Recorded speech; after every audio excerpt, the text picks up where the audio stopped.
Cantar con ustedes, adorar con ustedes y seguimos adorando al Señor a través de la predicación de su palabra. Así que les pido que me acompañen al libro de Hebreos. Voy a continuar este estudio con ustedes en Hebreos, capítulo 2. Hebreos 2, versículo 1. Y en este caso vamos a enfocarnos desde el versículo 1 al versículo 4. Hebreos 2, 1 al 4.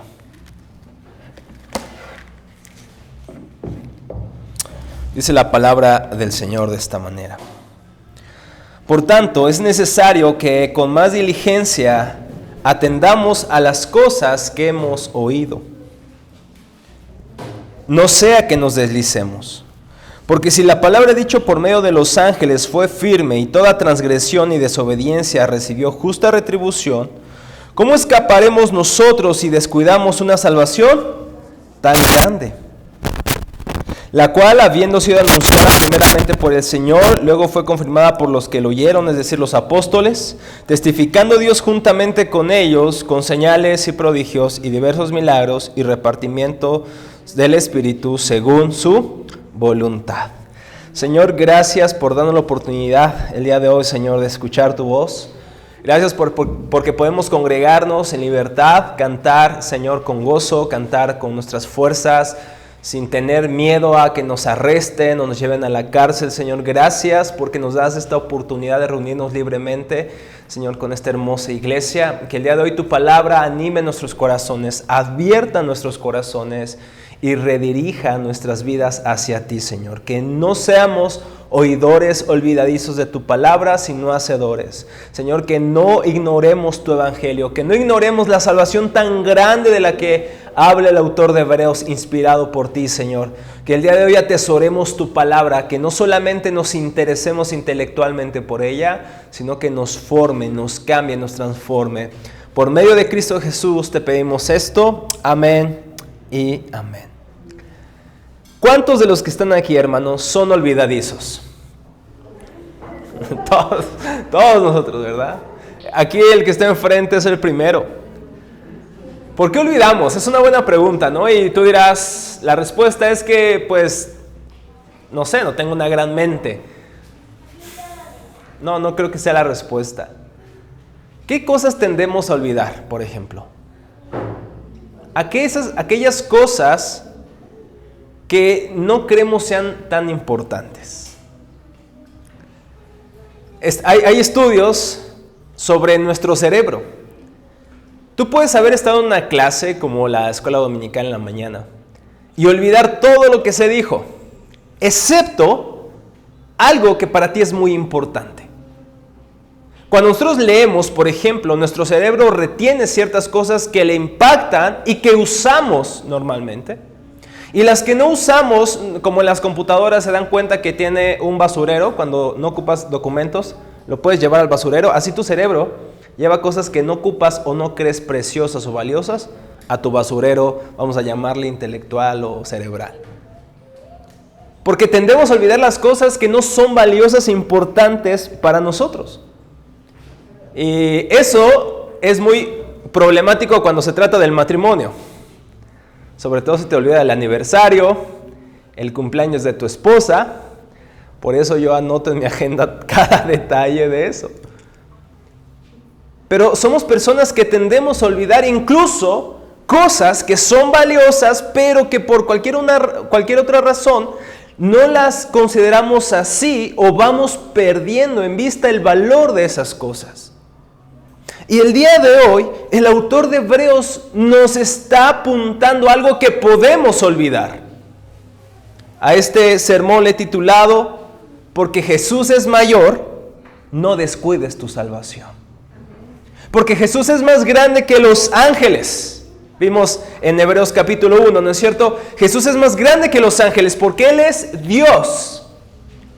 Jesús es más grande que los profetas, porque aunque los profetas hablaron inspirados por Dios, el Hijo de Dios es la palabra de Dios.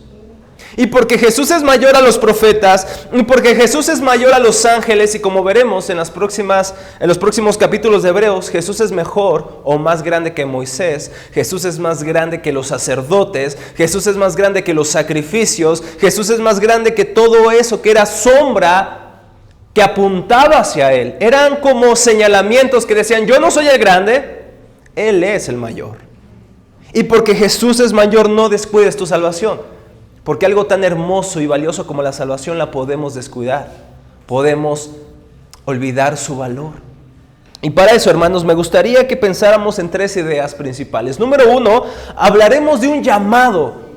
Este hombre, que no sabemos con certeza o no sabemos quién es el autor, nos hace un llamado, un recordatorio. Número 2, nos hace una advertencia. En los versículos 2 y 3 vemos una advertencia. En el versículo 3 y 4, al final vemos el fundamento de esa advertencia. Así que vamos a un llamado, una advertencia y un fundamento. Número 1, un llamado. Vemos el versículo 1 otra vez de Hebreos 2. Por tanto, dice el autor de Hebreos, por tanto, es necesario que con más diligencia, y hablamos de esto en la mañana en la clase dominical, que ser diligente, atendamos a las cosas que hemos oído, no sea que nos... ¿Te has caído en el baño, hermanos? ¿No? O cuando... Ayer estamos viendo un video con mi suegro donde se iba a caer cuando le echaban agua. Antes festejaban el sábado de gloria, ¿recuerdan? No, poco no. Se mojaban. Y mi suegro estuvo a punto de caerse. Eso es la idea que nos da el autor. No sea que se deslicen, no sea que se caigan. Esta es la primera advertencia del libro de Hebreos. El libro de Hebreos nos ha hablado acerca de quién es Cristo. El libro de Hebreos nos ha hablado de la superioridad de Cristo, como dijimos. Y aquí, entonces, después de un capítulo tan hermoso, nos dice, aquí hay algo que deben de hacer en vista de lo que acabamos de decir. Hay personas que dicen, no me des doctrina, a mí dame cosas prácticas. Yo quiero escuchar predicaciones prácticas. Y desde luego que un buen predicador tiene que hacer aplicaciones a la vida de sus sermones, pero no independientemente de la doctrina. Nuestro conocimiento de Dios es la causa de lo que hacemos. No puede haber cosas prácticas si primero no entendemos por qué debemos hacer las cosas. En vista de lo que Dios es para nosotros, nosotros entonces hacemos. Y el autor de Hebreos dice la primera palabra o la primera frase, por tanto. Cuando usamos esta frase por tanto, es que hemos venido diciendo algo antes y hay una consecuencia. Le dices a tu hijo, no lavaste los trastes, por lo tanto, ¿qué? ¿Qué, hermana Reina? ¿Qué le dice a su hijo? No lavaste los trastes por... No vas a jugar, no vas a cantar en la alabanza para que se te quite. No llegaste temprano, por lo tanto estás despedido. ¿Quién ha escuchado eso? No te preparas en la predicación, por lo tanto no predicas. Eso estaría bueno, ¿verdad? El por tanto es esta frase que conecta algo que se ha venido diciendo. Hay una consecuencia, dice el autor de Hebreos. Porque Jesús es mayor que los ángeles y los profetas, y porque Jesús es mayor que todo en el Antiguo y Nuevo Testamento. Él es mayor que los apóstoles, desde luego. Por lo tanto, dice el autor de Hebreos, hay una consecuencia. Por lo tanto, ¿qué es? ¿Qué es lo que el autor de Hebreos nos está llamando? Es necesario que con más diligencia atendamos a las cosas que hemos oído. Porque Cristo es mayor, ustedes deben prestar mayor atención a lo que se ha venido diciendo. Una traducción literal podría ser así como, es menester que más abundantemente prestemos atención. Es como que si el autor quisiera usar todas las palabras posibles para decir, esto que les voy a decir es bien importante, es importantísimo que presten atención a lo que hemos oído. ¿Y qué cosas hemos oído? El versículo 3 nos da el contexto. ¿Cómo escaparemos nosotros si descuidamos una salvación? Esas cosas que hemos oído es el Evangelio, la salvación. Ahora, vamos a definir qué es el Evangelio. El Evangelio normalmente definimos que son las buenas noticias. Es cierto, esa es la traducción literal de Evangelio. Pero no tenemos una definición completa si solamente decimos eso. Son las buenas noticias ¿de qué? De que Dios, la segunda persona de la Trinidad específicamente, vino en carne, vivió una vida perfecta, cosa que tú y yo no podemos vivir, murió por ¿quiénes? Nosotros. Pero no solamente murió, sino que al tercer día resucitó por el poder del Espíritu Eterno. Y después de estar algunos días hablando con los discípulos acerca del reino de Dios, dándoles instrucciones, dice que ascendió a los cielos y está sentado ahora a la diestra de Dios Padre Todopoderoso. Pero no solamente está con los brazos cruzados ahí sentado. ¿Qué está haciendo? Dice Romanos y Hebreos. Está intercediendo, orando por nosotros. No solo eso. Está bien esa definición del Evangelio, pero Él vendrá por segunda vez y restaurará todas las cosas. Y viviremos con Él para siempre una felicidad eterna, una felicidad como la que no hemos conocido jamás. Un día estaremos con Él y no solamente decíamos en la mañana tendremos su palabra, ahora lo podremos ver cara a cara. Eso es el Evangelio. Dice el autor de Hebreos, no dejen de prestar atención a ese Evangelio. Ahora, tenemos que entender algo. Decíamos en las predicaciones pasadas, ¿por qué se les llama a volver a Cristo, a volver al Evangelio, a no olvidar el Evangelio? Porque aparentemente los cristianos a quienes le escribe el autor de Hebreos se estaban deslizando tras volver al antiguo pacto. Otra vez a lo mejor querían circuncidarse para agradar a los judíos. A lo mejor querían volver a las prácticas rituales de los sacrificios para no ser perseguidos. Pero si Cristo ya vino, el verdadero Cordero de Dios, ¿necesitamos presentar más sacrificios? ¿Sí o no? No. Y el autor de Hebreos ve el peligro que sus hermanos están corriendo. El día de hoy estamos en una época muy similar, hermanos. Hay un movimiento llamado pseudo raíces hebreas. Y estas personas se infiltran en la iglesia cristiana y tratan de que los cristianos otra vez guarden la ley, como si Cristo no hubiese venido. Y no solamente raíces hebreas, hay otros movimientos, la falsa doctrina de la prosperidad que hablaba hace rato Arturo, el falso evangelio de los falsos testigos de Jehová, los unicitarios, aquellos que no creen en el Padre, Hijo y Espíritu Santo, que son Dios. Tendemos, hermanos, a deslizarnos. Por eso el autor de Hebreos dice, no sea que se deslicen, no olviden el Evangelio, hermanos, no olviden el Evangelio. Si alguien viene y les dice, si tú crees en mí y tú eres de mi cobertura, yo puedo ser tu apóstol, entonces te va a ir todo bien, vas a prosperar en todo. Cuidado, no olvides el Evangelio. Cuidado con esos evangelios falsos, exacto. Decía Martín Lutero, yo necesito recordar el Evangelio todos los días, porque todos los días lo tiendo a olvidar. Dirás, yo no estoy con estas falsas doctrinas de los testigos de Jehová, de los mormones, de los unicitarios, de los raíces hebreas. Pero en la práctica, hermanos, día a día tratamos de vivir por nuestras obras, confiar en nosotros y no confiar en lo que Cristo hizo. Por eso el autor de Hebreos dice, regresen al Evangelio. A mí me causa mucha gracia y me parece un poco sorprendente que un pastor le diga a otro pastor lo siguiente: recuerda a Jesucristo.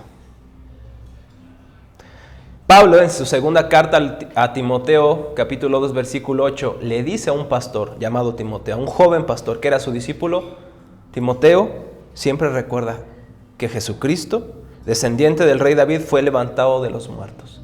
¿Cómo es que un pastor, es como si tú le llamaras a un pastor y le dijeras, oye pastor, recuerda que Jesucristo resucitó de entre los muertos? Oye, pues voy a predicar de este domingo, ¿por qué me tienes que recordar? ¿Por qué Pablo le tiene que recordar a Timoteo a Jesucristo? Porque tendemos a poner nuestra esperanza en algo más que no es Jesús. ¿Y qué puede pasar si ignoramos a Jesús? ¿Qué puede pasar si ignoramos la salvación que tenemos en Cristo, mis hermanos? Si atendemos a otras cosas como más importantes que Cristo. Si mi trabajo se vuelve más importante que Cristo. ¿Cómo sé que mi trabajo se vuelve más importante que Cristo? Cuando estoy dispuesto a abandonar mi comunión, mi tiempo con Él, para tener más dinero o para trabajar más. ¿Cómo sé que yo puedo cambiar el evangelio por mi familia cuando mi familia es más importante que Cristo para mí? ¿Cómo puedo saber si mi educación, si mi éxito o carrera profesional es más importante para Cristo? Porque no tengo problema en decidir o tomar decisiones en pro de mi carrera, aún expensas de abandonar a Cristo. No solamente las falsas doctrinas abandonan a Cristo. Nosotros tendemos a abandonar a Cristo por otras cosas que son más importantes para nosotros. Puede ser familia, dinero, posición, salud, éxito, tantas cosas, hermanos. Y eso nos lleva al peligro de deslizarnos. Ahora, aquí la palabra deslizar dice, no sea que nos deslicemos o seamos arrastrados. La idea es que digamos que la palabra nos da la imagen de un barco a la deriva. Nosotros no viajamos en barco ya, ¿verdad? Pero es como un barco que no haces nada, que solamente te dejas guiar por la marea. ¿A dónde te va a llevar ese barco? Probablemente no llegues a un puerto seguro. Solamente vas a estar a la deriva, y dice el autor de Hebreos, así su fe. Puede ser o puedes estar tu vida a la deriva si no atiendes al evangelio. Dice un autor llamado Samuel Pérez Milós, los lectores a quienes va dirigida esta carta estaban en un momento de peligro que podía traer graves consecuencias. De ahí que se les advierta solemnemente, llamándoles a prestar atención con diligencia a la doctrina que ha sido anunciada y que procedía no de los ángeles ni de los hombres, sino de el Hijo de Dios. Ahora, hermanos, ¿cómo Satanás busca que el día de hoy nos deslicemos, que tropecemos, que vayamos a la deriva? Número uno, lo hace al distorsionar la palabra de Dios. Él no tiene problema con las traducciones de la Biblia. Él le encanta que haya traductores que traduzcan mal la Biblia. Hay una versión que utilizan los testigos de Jehová, llamada traducción al Nuevo Mundo. En muchos textos es buena traducción, pero sobre todo cuando llegas a los textos donde se reconoce que Jesús es Dios, ¿qué crees que pasa? Hay una mala traducción. Porque la doctrina de los testigos de Jehová es que no creen que Jesús sea Dios, sino que es un Dios menor o algo así como un profeta, pero no Dios. No la misma autoridad del Padre ni del Espíritu Santo. Es más, ni siquiera creen que el Espíritu Santo sea una persona. Es una fuerza, una energía de Dios. Entonces, cuando vas a textos donde se niega que Jesús es Dios, ahora, ¿qué crees? Lees Hebreos capítulo 1 en su versión y como que se les olvidó quitar algunos pasajes, porque dice nuevamente, del Hijo se dice Dios. Entonces como que los traductores o el traductor no fue tan bueno en quitar a Cristo o quitarle su divinidad. Y Satanás, creo firmemente, está detrás de estas personas que niegan que Jesús es el Señor. Cualquiera que niega que Jesús vino en carne es del diablo, dice Juan en su primera carta.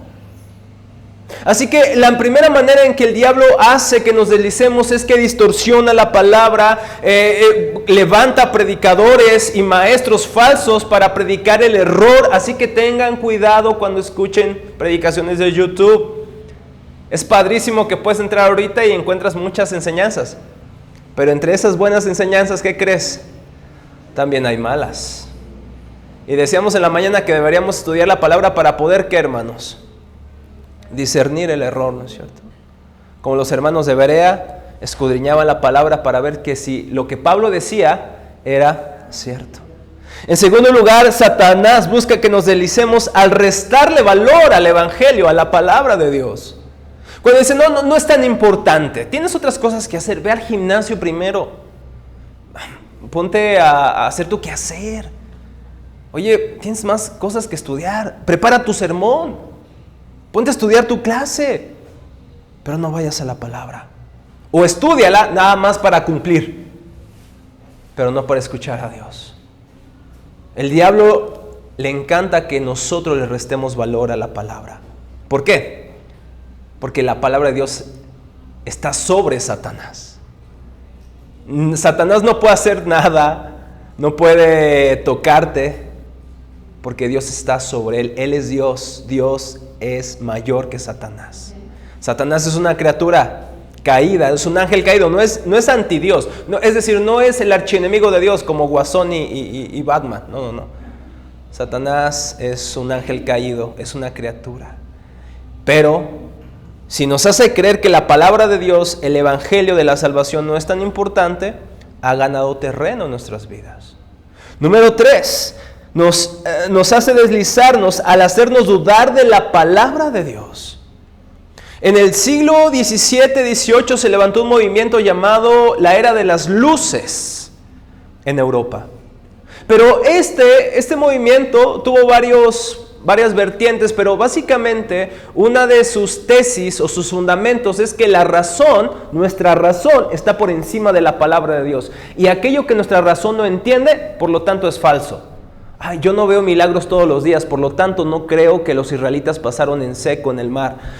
No veo resurrección, por lo tanto la resurrección es un mito. Y empezaron a negar los milagros y las cosas sobrenaturales de la Biblia.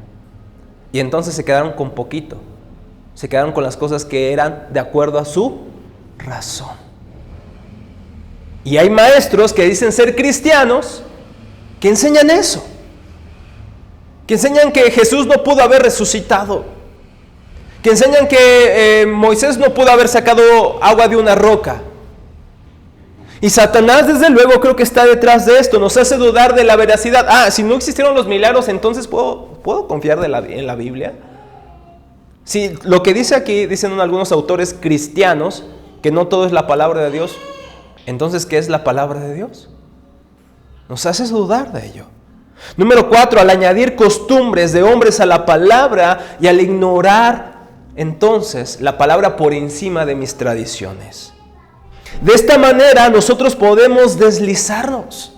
Y dice el autor de Hebreos, tengan cuidado de que olviden el evangelio. Hermanos, tengamos cuidado de olvidar el evangelio. ¿Y cómo podemos lidiar en contra de esta tendencia olvidadiza y de las artimañas de Satanás para que olvidemos el evangelio? Yendo constantemente aquí. Y fíjense, número 2, lo que dice también el autor. Vamos al versículo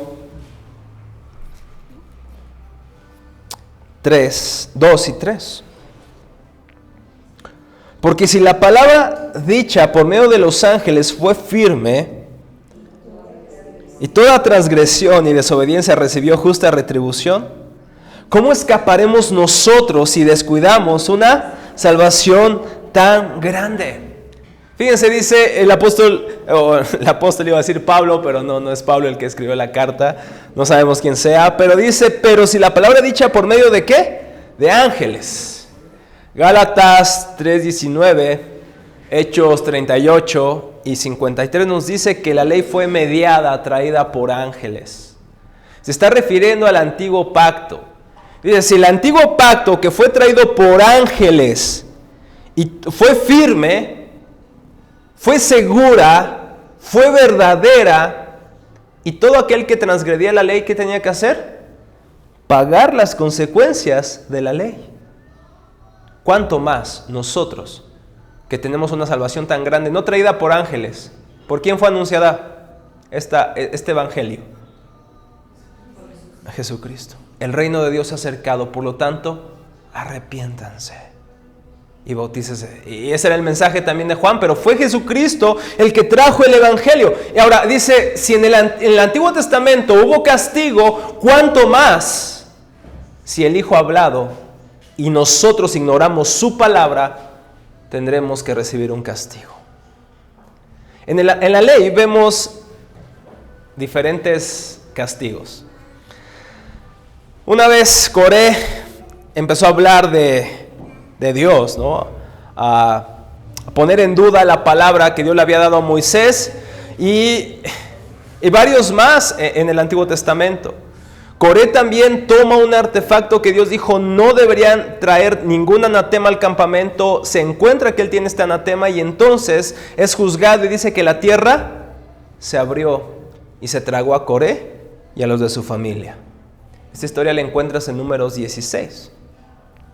Después vemos a dos sacerdotes llamados Nadab y Abiú, que ofrecen un fuego extraño delante del Señor, algo que Dios no pidió. Probablemente ofrecieron un incienso que no era conforme a lo que Dios había prescrito. Y entonces cuando lo ofrecen, ¿qué pasó? Salió fuego de la presencia de Dios y los consumió. ¿Y de quién crees que eran hijos? De Aarón, el hermano de Moisés, el sumo sacerdote. Oye, pero Dios tuvo que haberle concedido una oportunidad. Después de todo eran los hijos del sumo sacerdote, ¿no? Para Dios no hay favoritismos. Y salió fuego de la presencia de Dios. Después los moabitas en Números 25, los israelitas, en Números 25, rinden adoración a los dioses moabitas y mueren en aquel día 24,000 israelitas. Si una mujer o un hombre eran sorprendidos en adulterio, ¿qué les tenía que pasar? Tenían que ser apedreados. Si uno maldijera a sus padres, ¿qué tenía que pasar? Moría. Igualmente era lapidado, era apedreado. Si alguien se encontraba teniendo relaciones con una persona de su mismo sexo, tenía el mismo destino. Dice, si la ley tuvo estas consecuencias y toda transgresión y desobediencia recibió su justa retribución, ¿cuánto más nosotros, que no tenemos la ley, tenemos la gracia? Y tú dirás, ¿no la gracia me lleva a ser más relajado, a no preocuparme por mi santidad? No, dice el autor de Hebreos, no. Porque es más duro, más peligroso pecar en contra de la gracia y del amor que pecar en contra de la ley. Es más peligroso pecar en contra del amor y de la gracia que pecar en contra de la ley. Fíjense lo que dice un autor llamado Thomas Fraina. Su nombre está bien raro y no sé si se pronuncia bien así. Un amigo siempre me corrige de su nombre, pero dice él, sin embargo, no se debe pensar que la palabra transmitida por los ángeles fuera defectuosa. Lo que está diciendo este autor es que el autor de Hebreos utiliza un argumento de menor a mayor. Si la revelación menor de los ángeles tuvo un castigo, ¿cuánto más la salvación que es mayor? Sin embargo, él dice, no debemos de pensar que la ley fue defectuosa. ¿Quién eran los defectuosos? Los israelitas, ¿no? Nosotros somos los defectuosos. Romanos 7, Pablo dice, porque la ley es santa, es justa, es buena, mas yo soy vendido al pecado. El problema no está en la ley, el problema está en nuestros corazones. Dice entonces, no se debe pensar que la palabra transmitida por los ángeles fuera defectuosa. No, realmente la palabra era confiable y por lo tanto legalmente vinculante para los oyentes. A la luz del contraste entre los versículos 1 y 2 que leímos, podemos decir que la palabra angelical fue parcial y provisional. Fue importante, pero todavía no era toda la revelación. No fue la última y definitiva palabra pronunciada a través del Hijo. Sin embargo, todavía era una palabra confiable y segura. De hecho, aquellos que violaron las estipulaciones del pacto de la ley recibieron un castigo justo, el castigo concedido con la naturaleza del crimen. Y este es un principio fundamental en la ley o en la Torá. Levítico 26 y 28 y Deuteronomio 28 ensayan o nos dan cierto detalle de las maldiciones de este pacto. El autor enfatiza que los castigos fueron justos y entonces fueron merecidos. Pero dice el autor de Hebreos, ¿cuánto más nosotros que tenemos una salvación tan grande? Fíjense, hermanos, dije que pecar en contra del amor es mucho peor que pecar en contra de la gracia. ¿A qué me refiero? Yo entiendo si tú eres duro y hasta indiferente con un jefe que te trata mal. Lo entiendo. Sé que deberías amarlo, pero es difícil amar a un jefe duro, ¿verdad? Tacaño y ahí estoy abriendo mi corazón. Pero yo no entendería cómo podríamos, por ejemplo, defraudar a un jefe que nos ha apoyado una y otra vez. Nos ha apoyado financieramente, emocionalmente. Yo no entiendo cómo alguien puede defraudar a alguien así, pero existen casos. Yo entiendo que tú pudieras ser un poco frío con un matrimonio donde tu esposa o esposo es duro, es frío, es lejano. Pero no podríamos entender cómo podría serle infiel a una persona que te ha amado profundamente.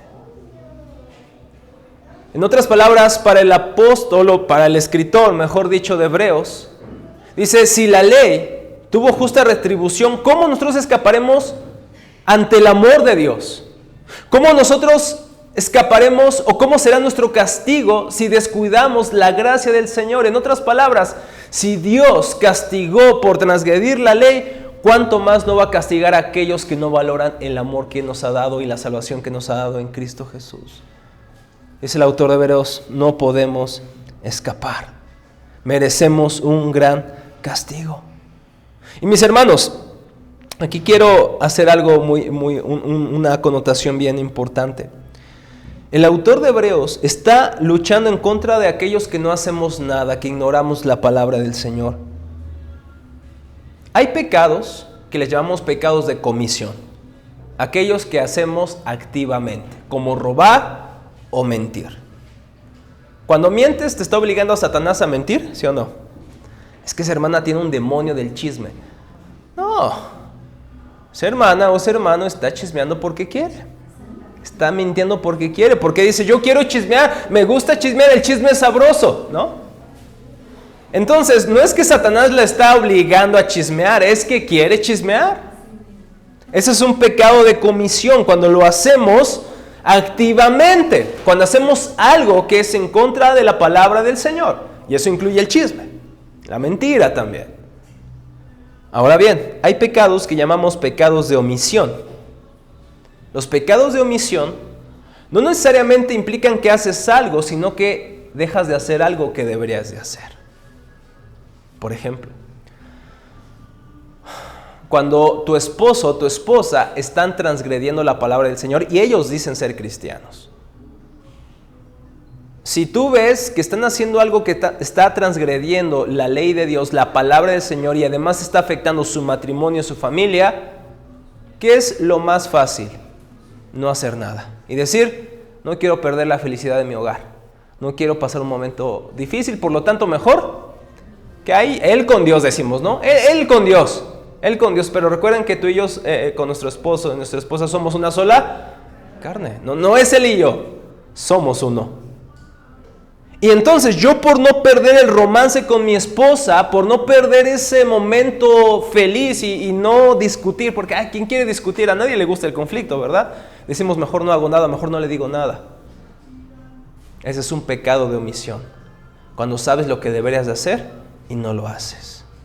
Cuando estás viendo que hay un fraude y una injusticia en el trabajo y tú te callas, estás pecando de omisión. Dice Santiago capítulo 4, versículo 17.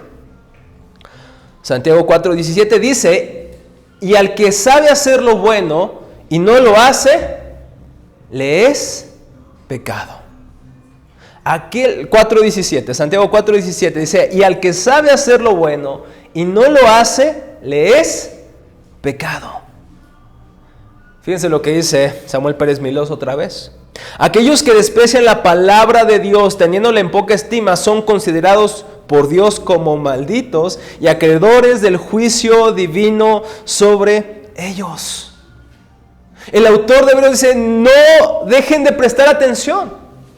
No se mantengan estáticos diciendo, aquí estamos. Y no persisten, no escuchan lo que dice el autor, no escuchen con más diligencia. ¿Y qué significa escuchar con más diligencia la palabra de Dios o el evangelio de la salvación? Constantemente nosotros exponernos a ese mensaje, no dejar de congregarnos, por ejemplo. Escuchar constantemente la palabra de Dios predicada. Y hermanos, en la mañana hay pocos hermanos en la escuela dominical. Y creo que es porque llegamos a pensar que nosotros no necesitamos eso. No, eso es para los ñoños de la iglesia, para los nerds. No dejes de exponerte al evangelio. Entre semana también hay reuniones, ¿no es cierto? puedes, si tu trabajo te lo permite, no dejes de exponerte a la palabra. Oye, es que no me da tiempo. Pues deja de ver las novelas y haz tiempo. Deja de ver tu serie y haz tiempo para exponerte al evangelio con tus hermanos. Fíjense lo que es el texto. Es necesario que con más diligencia atendamos a las cosas que hemos oído. Que seamos más diligentes, más disciplinados. Ay, hermano, es que tú no sabes, en la mañana siento un cansancio, una opresión, que mejor me acuesto y me vuelvo a dormir. Y entonces dejamos la palabra y la oración. Y dices, mañana, la otra semana, ahora sí me pongo a cuentas con el Señor.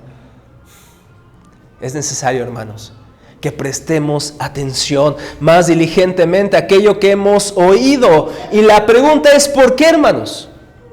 ¿Por qué es una locura despreciar el evangelio? ¿Por qué es una insensatez despreciar la palabra de Dios? ¿Por qué es que es algo tonto que nos desviemos de la palabra y digamos, no, yo no necesito eso? Eso es para los ñoños.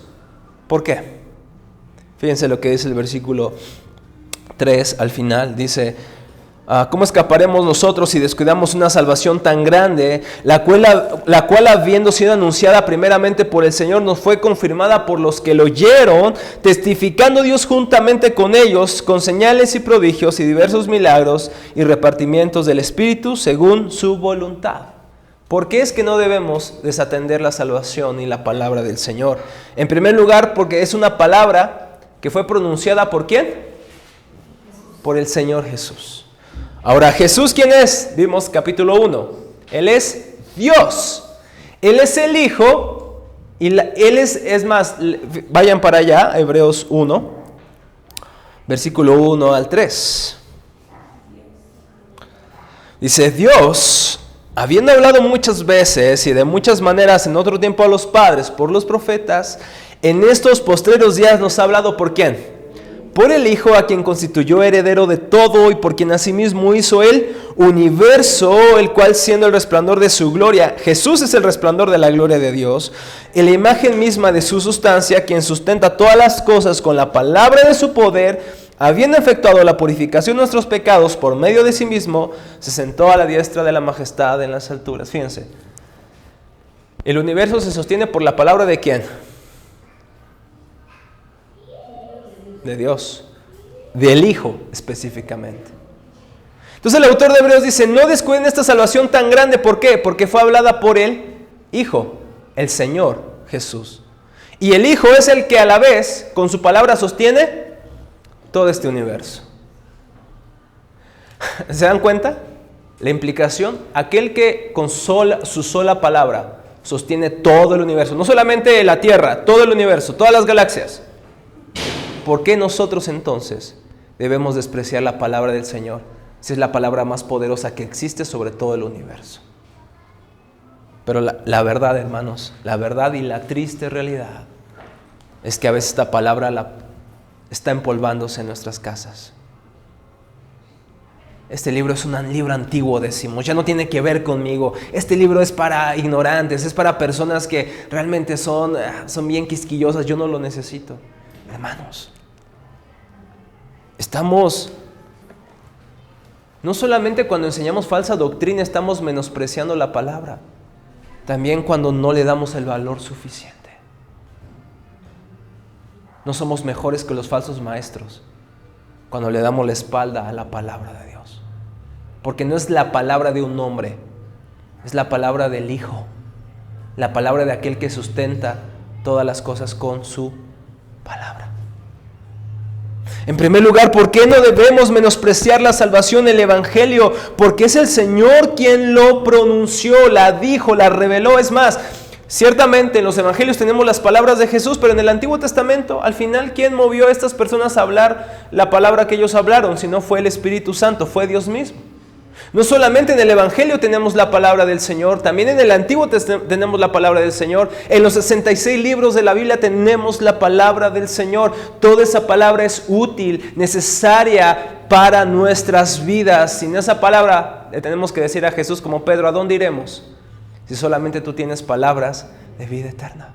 En primer lugar, no debemos descuidar esta palabra de la salvación porque el Señor fue quien la reveló y la habló.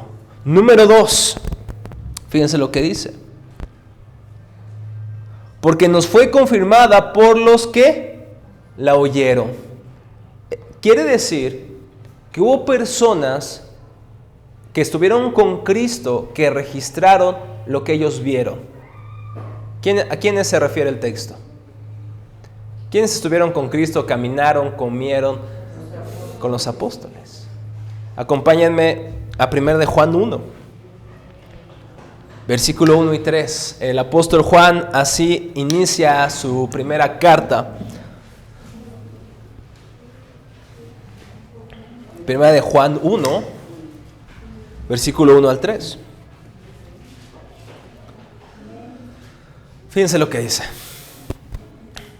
Lo que era desde el principio, dice el apóstol Juan, lo que hemos oído, lo que hemos visto con nuestros ojos, lo que hemos contemplado y palparon nuestras manos tocante al verbo. ¿Quién es el verbo, el logos? Jesús, al verbo de vida. Porque la vida fue manifestada y la hemos visto y testificamos y os anunciamos la vida eterna, la cual estaba con el Padre y se nos manifestó. Lo que hemos visto y oído, eso os anunciamos, para que también vosotros tengáis comunión con nosotros, y nuestra comunión verdaderamente es con el Padre y con su Hijo Jesucristo. Juan no está hablando algo que inventó, hermanos. El cristianismo no es una invención humana, como algunos nos dicen. El cristianismo es la revelación de que Cristo se encarnó y los discípulos no inventaron nada. Imagínate que los discípulos hubieran inventado el cristianismo, que estuvieran platicando y dijeran, vamos a inventar una religión en la que al final tú y yo muramos, porque al final todos ellos fueron martirizados. No estamos seguros de Juan, pero por lo menos los otros discípulos fueron muertos por el evangelio. ¿Tú vas a inventar una religión en la que te matan? ¿En el que sufres y eres perseguido? No. Ellos no inventaron la religión cristiana. Ellos testificaron de lo que vieron. Y dice el apóstol, en este caso el autor de Hebreos, esta palabra fue primeramente pronunciada por el Señor y después nos fue dada, nos fue confirmada por aquellos que estuvieron con Él, que le vieron, que le tocaron. Juan se llama a sí mismo el discípulo amado, quien recostaba su cabeza en el pecho de Jesús. Imagínate haber visto a Jesús, hermanos. Dice que los niños se acercaban a Él. Los niños no se acercan a cualquier tipejo, ¿verdad? Se acerca a una persona que es amable, que es no sé qué huelan los niños, ¿verdad? Pero algo ven. Tocaron a Jesús. Comieron con Jesús. Bailaron con Jesús. Ay, ¿cómo que Jesús bailó? Bueno, los judíos eran muy bailarines. Jesús lloró, Jesús se cansó, vieron a Jesús dormir, probablemente roncar, o a lo mejor el ronquido es después del pecado, y Jesús, como no tenía pecado, no roncaba, no sabemos. Pero vieron a Jesús. Imagínate ver al creador del mundo llorar por su amigo Lázaro. Imagínate a aquel que creó los cielos y la tierra no tener dónde recostar su cabeza, no tener un hogar. Imagínate al que creó todo esto que vemos, no tener dónde nacer y nació en un pesebre, en un corral de animales. Él vino en carne. Él se encarnó por nosotros, mis hermanos, para representarnos como seres humanos delante de su Padre. Porque es una tontería dejar la palabra y el evangelio. Porque Él verdaderamente habló. Y Él verdaderamente vino. Cuando abandonamos la palabra, realmente le estamos diciendo a Dios, tú no me importas tanto. Y tu palabra tampoco. No lo dices, no lo digo. Pero en la práctica es lo que hacemos. Después de todo, tú no eres tan importante para mi vida. Yo puedo arreglarme la vida solo. Yo soy suficiente. Abandonar la salvación, el evangelio que se nos ha revelado en la palabra, es tonto. Porque es tonto tratar de vivir por nuestras fuerzas y no por las de Dios, hermanos. no abandonemos la palabra, porque nuestros pies pueden deslizarse ante los temores de esta vida, ante las doctrinas falsas de este mundo. Y en tercer lugar, ¿por qué no deberíamos desatender la revelación de la palabra, el Evangelio? Dice, porque Dios también dio testimonio de la verdad de la revelación mediante milagros. Testificando, dice el texto, juntamente Dios con los discípulos, con ellos, con señales y prodigios y diversos milagros y repartimientos del Espíritu según su voluntad. ¿Para qué fueron dados los milagros en el Nuevo Testamento? ¿Para qué? Para respaldar el mensaje del Evangelio. Los milagros no son un fin. Los milagros eran una forma de respaldo para decir, este mensaje es real, no es un cuento de hadas. Los milagros, por lo tanto, no son un fin en sí mismos. Cuidado con esas campañas de milagros y sanidades, que dicen, ven a ser sanado, pero no hablan del Evangelio, no hablan de la salvación, no hablan de Cristo. Solamente es, ven, ¿quieres un milagrito? Ven, vamos, paga por sufrir. Paga, ¿cómo dice? Para de sufrir, ¿no? Bueno, más o menos, ¿no? Ven a recibir tu milagro. No, los milagros no tienen que ser entendidos aparte del Evangelio. Los milagros fueron para confirmar el Evangelio.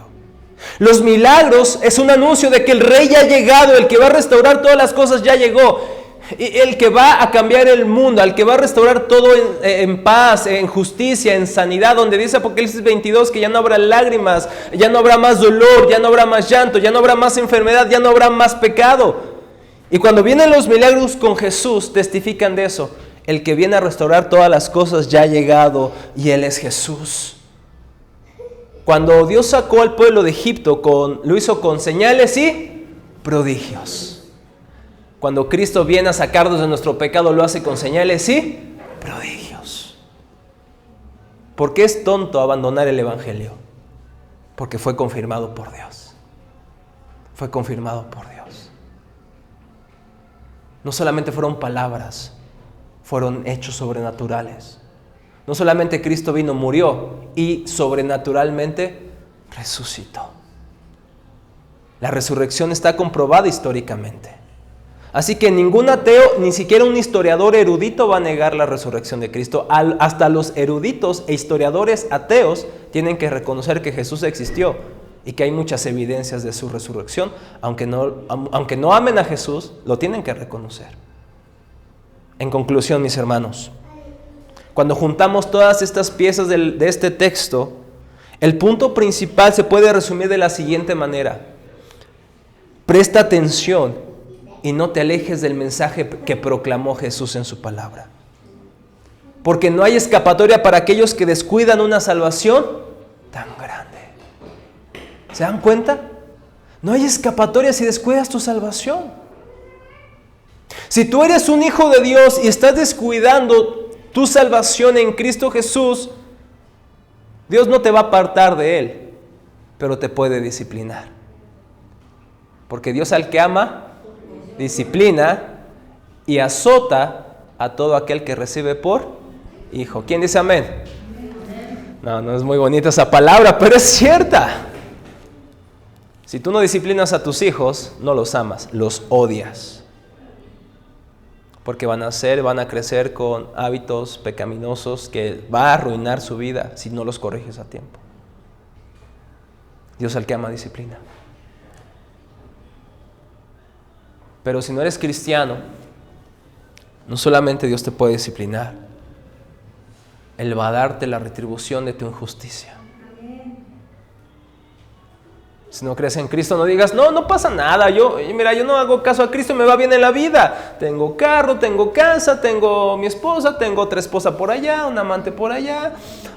No pasa nada. ¿En serio no pasa nada? Hay una condenación segura.